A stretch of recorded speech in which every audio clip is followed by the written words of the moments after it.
আমি যখন রেকর্ড শুরু করেছিলাম তখন মেবি ওয়ার্ডপ্রেসের 6.9 ভার্সন ছিল।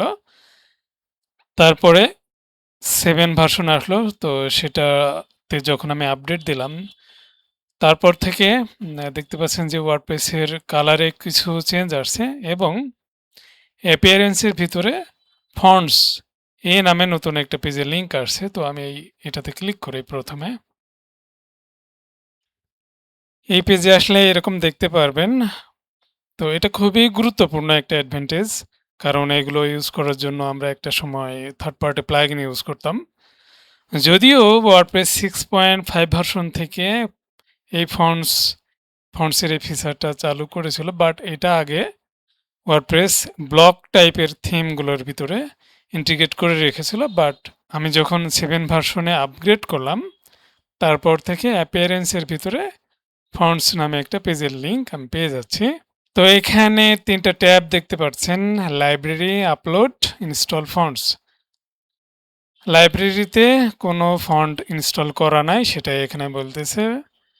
আপলোডে যাই, এখানে আমি একটা কাস্টম ফন্ট আপলোড করতে পারি। এখানে লেখা আছে কি কি ফাইল সাপোর্ট করবে। হয়তো আপনার কাছে .ttf অথবা .otf ফন্ট আছে, কিন্তু এই দুটা ভার্সনের কোনোটাই আপনার কাছে নাই। আপনি চাইলে এগুলো কনভার্ট করতে পারেন।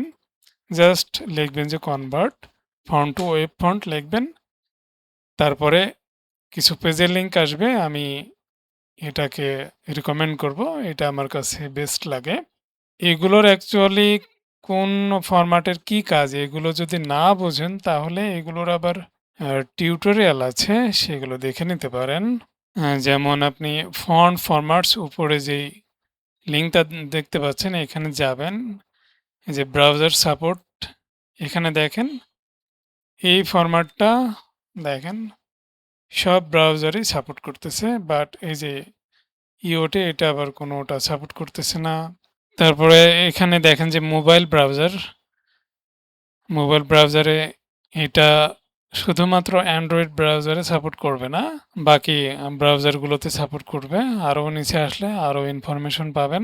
তো আমি রিকমেন্ড করব যে এই দুইটা আপলোড দেবেন, অথবা শুধুমাত্র সিঙ্গেল একটা আপলোড দিলেই হবে। আমি আপাতত জাস্ট এইটাই আপলোড দিব, এটা আপলোড দিয়ে দেখাবো।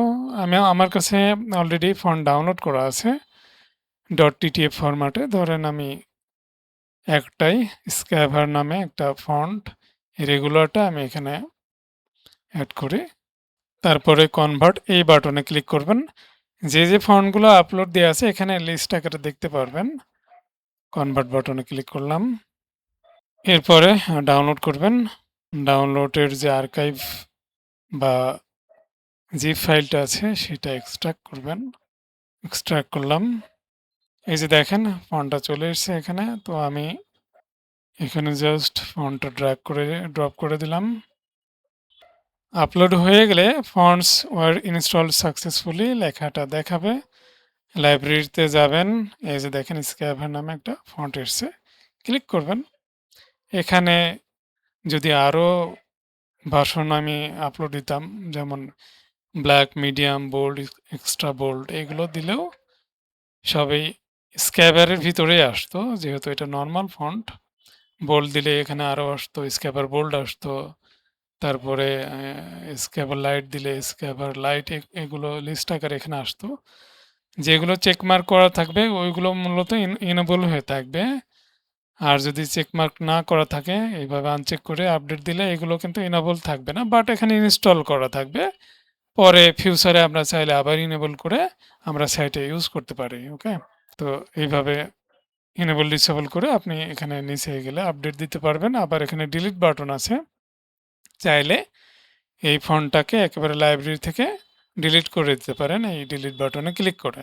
এটাতেও আমি দেখালাম যে ম্যানুয়ালি কিভাবে আপলোড করতে হয় একটা নর্মাল ফন্টকে, .ttf ফরম্যাটের ফন্টকে আমি ওয়েব ফন্টে কনভার্ট করে সেই ফন্টটাকে আমি এখানে আপলোড দিলাম ম্যানুয়ালি।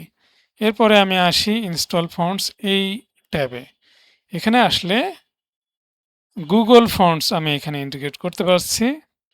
যদিও এখানে কিছু ফন্ট দেখতে পাচ্ছেন, বাট ফার্স্ট টাইম হয়তো আপনি এরকম দেখবেন। আমি দেখাই, এই যে এরকম দেখবেন allow access to Google fonts.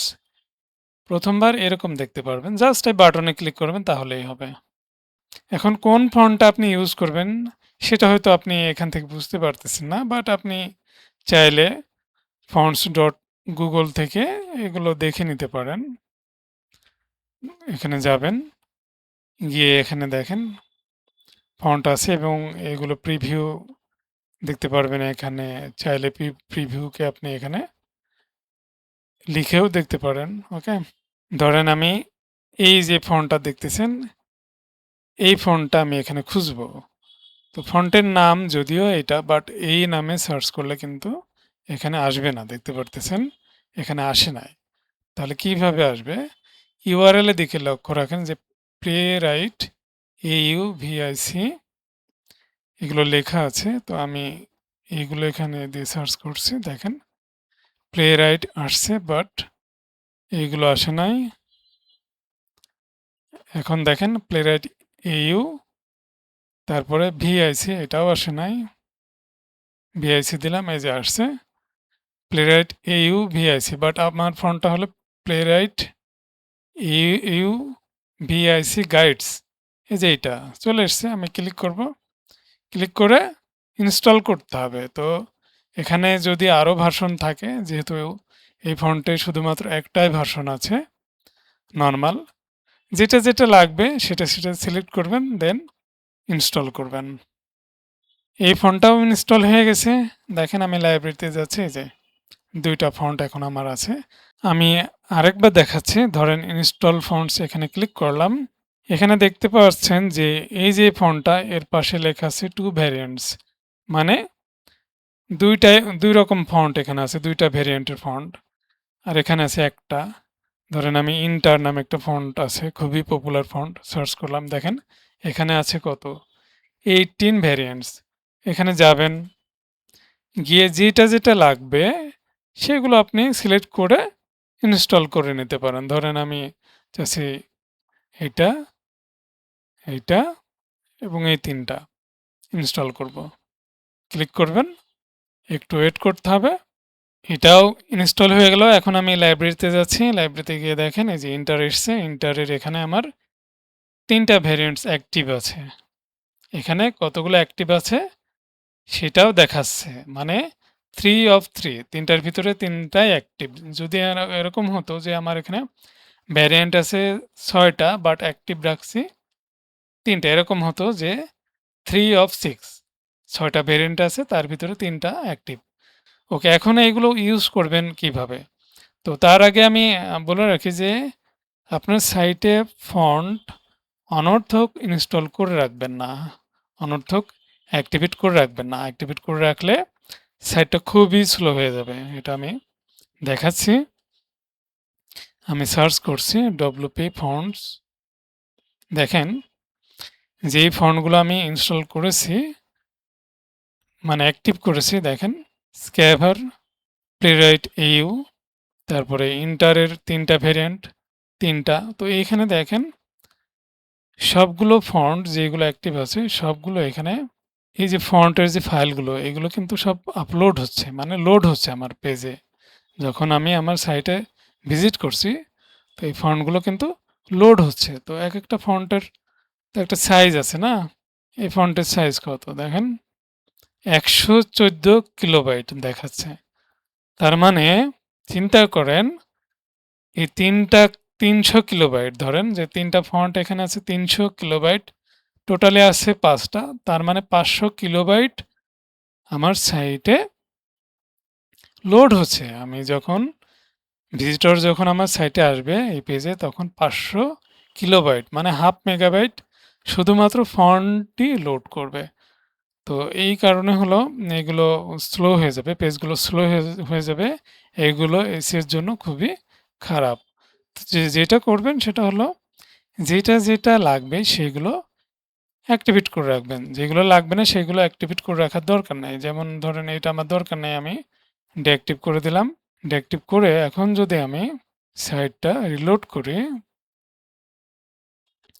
এখন দেখেন একটা কমে গেছে যে ইন্টার ফন্ট, এই যে এখন মাত্র ২ টা। তো এখন আমি দেখাবো যে কিভাবে ফন্টগুলো ইউজ করবেন। তো আমি যখন একটা কাস্টম ফন্ট আ কনভার্ট করেছিলাম, সেখানে একটা ডেমো তারপরে stylesheet.css এই ফাইলগুলোও দিয়েছে। তো এই style.css ফাইল ওপেন করার পরে ফন্টটাকে কিভাবে অ্যাক্টিভ করতে হবে সেটা দেয়া আছে। এগুলো তো দরকার নেই। কারণ আমার সাইটটা অলরেডি দেখেন অটোমেটিক এগুলো ফন্ট ফেস এই যে আপলোড করে নিছে। আমার শুধুমাত্র ইউজ করতে হবে। যেমন এই যে ফন্ট ফ্যামিলি স্ক্যাভার এটা আমি ইউজ করব। তো দেখাই আমি একটা পেজে যাচ্ছি। স্যাম্পল পেজ নামে এই পেজে আমি যাই। এখানে আসলে বেশ কিছু প্যারাগ্রাফ এখানে আছে। যেমন এইটা আমি অ্যাক্টিভ করলাম। ডান দিকে এটা সিলেক্ট করে ডান দিকে যান। যে ব্লক, প্যারাগ্রাফ ব্লক নিচের দিকে আসেন। টাইপোগ্রাফি এখানে ফন্টে আসেন। ফন্টে দেখেন এখানে কিন্তু স্ক্যাভার, প্লেরাইট এগুলো এখানে দেখাচ্ছে, হ্যাঁ? তারপরে যে ইন্টার এটাও দেখাচ্ছে। এখানে নাও থাকতে পারে, হ্যাঁ? এখানে যদি নাও থাকে তাহলেও আপনি ইউজ করতে পারবেন। আমি ২ রকমই দেখাচ্ছি। আগে দেখবেন যে এখানে আছে কিনা। স্ক্যাভার এই যে দেখেন এখানে খেয়াল করেন সিলেক্ট করছি এই যে ফন্টের স্টাইল কিন্তু চেঞ্জ হয়ে যাচ্ছে। তো আমি এটা হলো স্ক্যাভার এখানে আমি লিখে দিই যে এটা হলো স্ক্যাভার ফন্ট। এটাকে বোল্ড করে দিলাম। এটা বোঝার জন্য এটা হলো স্ক্যাভার ফন্ট। আপডেট দিচ্ছি। ধরেন আপনি এখানে পাইলেন না। হয়তো আপনি এই ফন্টটা এইটাতে অ্যাক্টিভ করবেন বাট এখানে আপনি টাইপোগ্রাফিতে এসে এখানে আপনি পান নাই। তাহলে কি করবেন? তাহলে যেটা করবেন আপনি অ্যাডভান্সে যান। অ্যাডভান্সে দেখবেন যে অ্যাডিশনাল সিএসএস আছে। জাস্ট সিএসএস কোড এপ্লাই করবেন। কোন কোডটা? ফন্ট ফ্যামিলির নামটা ধরেন আমি এখানে এই যে প্লেরাইট এই ফন্টটা ইউজ করব। তো জাস্ট এই কোডটুকু আমি নিয়ে এখানে, এখানে লেখা আছে যে এখানে সিএসএস সিলেক্টরের কোনো দরকার নাই। শুধুমাত্র এখানে লেখা আছে জাস্ট অ্যাড প্রপার্টি এবং ভ্যালু। আপনি যদি সিএসএস কোড জানেন, হালকা জানলেও সমস্যা নাই, তাও পারবেন। এক্সাম্পল দিয়ে আছে অথবা আপনি অনলাইন থেকেও নিতে পারেন যে ফন্ট ফ্যামিলি কিভাবে অ্যাড করতে হয়। জাস্ট এভাবে কপি পেস্ট করবেন। দেখেন এই যে এখানে খেয়াল করেন চেঞ্জ হয়ে গেছে। এখন আমি আপডেট দিচ্ছি। এখন আমি পেজটার রিয়েল ভিউ দেখব। ধরুন এখানে যাই। এই যে দেখেন এটা হলো স্ক্যাভার ফন্ট আর এটা তো বুঝতে পারছেন। এটা যে প্লেরাইট যে ফন্টটা আমি ম্যানুয়াল আপলোড দিছিলাম সেটা। আরেকভাবেও আপনি ইউজ করতে পারেন। আমি যেটা দেখালাম এটা তো জাস্ট ব্লকগুলো একটা, একটা করে সিলেক্ট করতে হবে। তারপরে টাইপোগ্রাফি এখানে আসতে হবে। ফন্ট সিলেক্ট করতে হবে। তারপরে আবার ফন্টটাকে সিলেক্ট করতে হবে। তো এইভাবে যদি আপনার সাইটে যদি ১,০০০ জায়গায় লাগে তাহলে ১,০০০ জায়গায় এইভাবে করতে হবে। এটা তো অনেক সময়ের ব্যাপার, তাই না? তো আরেকভাবে করতে পারেন। সেটা হলো আপনি কাস্টমাইজার প্যানেল থেকে করতে পারেন। তো আমি এখান থেকে কাস্টমাইজার প্যানেলে চলে যাচ্ছি। কাস্টমাইজার প্যানেলে আসলে আপনি অ্যাডিশনাল সিএসএস নামে একটা সেকশন পাবেন। এখানে সিএসএস কোড এড করা যায়। ধরেন আপনি চাচ্ছেন যে আপনার পোস্টের যে ব্লগ পোস্টের যে টাইটেল এই প্রত্যেকটা টাইটেলে একটা ফন্ট আপনি সেট করবেন গ্লোবালি। তো জাস্ট এটাকে সিলেক্ট করবেন। আমি এটা খেয়াল করেন এটা হলো h2 এলিমেন্ট, h2 ট্যাগ আর ক্লাস নেম আমি কপি করে নিলাম এখান থেকে। আমি এখানে সিলেক্ট করব h2 ট্যাগ হতে হবে এবং এর ক্লাস নেম যদি এটা হয় তাহলে আমি একটা ফন্ট এখানে এপ্লাই করব। ধরেন আমি যে ফন্টটা ম্যানুয়ালি আপলোড দিয়েছিলাম এইটা জাস্ট এখানে এই যে দেখেন খেয়াল করেন এই যে ফন্টের স্টাইল কিন্তু চেঞ্জ হয়ে গেছে। দেখেন এই যে। তো এইগুলো জাস্ট অল্প কিছু সিএসএস কোড জানলেও হয়। HTML এবং CSS বেসিক জানলেই হয়। ধরেন একভাবে আমি দিলাম। তারপরে এবার মনে করেন যে আপনি সব জায়গায় না, কোনো জায়গায় জাস্ট একটা ক্লাস নেম এড করবেন আর হয়ে যাবে অটোমেটিক। এটাও করতে পারেন। ধরেন এখান থেকে আমি ডিফল্ট ফন্টে নিয়ে গেলাম। এটাও আমি এখান থেকে উঠিয়ে দিই। এই ব্লকটাকে সিলেক্ট রাখবেন। এই ব্লক ট্যাবের আন্ডারে অ্যাডভান্সে চলে যান। এখানে দেখেন additional CSS class name add করা যাবে। তো আমি এখানে একটা ক্লাস দিয়ে দেব। ধরেন ফন্ট ক্যাভার এই নাম দিলাম। এটা আমি কপি করে রাখছি এবং সেভ করলাম। এবার আমি কি করব? কাস্টমাইজার প্যানেল থেকে জাস্ট এই ক্লাস নেমটাকে এইভাবে ফন্ট ফ্যামিলি স্ক্যাভার এটাকে আমি এইভাবে বসিয়ে আপডেট করে দেব। তারপরে এই পেজটা হ্যাঁ, সেভ করা আছে। আমি এখন দেখি রিলোড করে এই যে দেখেন ফন্টটা এখানেও পেয়ে গেছে। তো এরপর থেকে আমার কিন্তু বারবার আর ফন্ট সিলেক্ট করার প্রয়োজন হবে না। আমি জাস্ট কি করব? যেহেতু আমার কাস্টমাইজার প্যানেলে আমার সিএসএস কোড এড করাই আছে। এটা হলো গ্লোবালি কাজ করবে। আমি জাস্ট এই ক্লাস নেমটা আমার যেখানে দরকার এই ফন্টটা এড করার সেখানে আমি এড করব। ধরেন অন্য একটা পেজে আমি যাচ্ছি। ফ্রন্ট পেজে আমি যাই। এই যে এই যে ব্লকটা দেখছেন, আচ্ছা এটাকে কনভার্ট করতে হবে। এই যে ব্লক এখানে ধরেন লাস্টের এটাতে আমি জাস্ট ক্লাস নেমটা এড করে দিলাম। এই যে দেখেন পেয়ে গেছে অটোমেটিক। এখন আমি ভিউ করে পেজটাকে এই যে দেখেন ফন্টটা এখানেও কাজ করছে। তো আশা করি বুঝতে পারছেন কিভাবে ফন্ট আপলোড দেবেন, ম্যানুয়াল আপলোড দেবেন, তারপরে গুগল ফন্ট কিভাবে ইনস্টল করবেন সার্চ করে এবং পরে সেগুলো কিভাবে ইউজ করবেন সেটাও আমি দেখালাম। ৩ টা পদ্ধতিতে দেখালাম। আর ফন্টগুলো আপলোড দেওয়ার পরে কোথায় পাওয়া যায় সেটাও দেখালাম। যদি আপনি ডেভেলপার হন তাহলে সোর্স কোডেও দেখতে পারবেন যে ফন্টগুলো অ্যাকচুয়ালি এখানে আপলোড হয়েছে কিনা। আর লাস্ট টাইম আমি আরেকবার বলছি যে বেশি ফন্ট ইউজ করবেন না। কাস্টম ফন্ট খুব বেশি হলে ১ টা কিংবা ২ টা এর বেশি ফন্ট আপনি আপনার সাইটে ইউজ করবেন না। করলে যত ফন্ট ইউজ করতে থাকবেন ততই সাইটটা স্লো হতে থাকবে। স্লো হতে অনেক স্লো হয়ে যাবে। তো ভালো থাকবেন সবাই। ধন্যবাদ।